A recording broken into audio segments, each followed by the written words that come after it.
दिदीको बुढोलाई रे, दिदीको बुढोलाई नेपालमा दिदीको बुढा के अरे साउदी जान लागेको रे, त्यही भएर बुढीको फोटो चाहिन्छ रे। अनि कुर्ता सुरुवाल लाएको फोटो पठाइदियो रे क्या, त्यही भएर कुर्ता सुरुवाल लाएर फोटो खिच्न लागि। फोटै जोड्नु पर्ला क्या। हे भगवान, तपाईँले बोलेको केही त आएको छैन। अनि के छ के भन्छु, त्यो पिकअप त गरिरहेको छ साउन्डहरू। तिमीले कस्तो सुन्यौ भन्ने कुरा बोल्यो, त्यसरी टर लेख्छु क्या, रफमा लेख्छु। ए हो र, तपाईँको पो फुर्सद छ, त्यही भएर लेख्दै सार्दै गर्नुहुन्छ है। हाम्रो कहाँ छ र,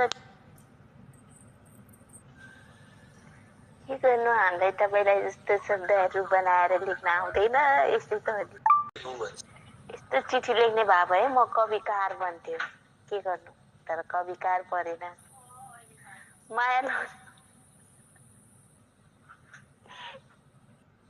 त्यस्तो होइन हो, होइन आउँदैन त के गर्नु त अब।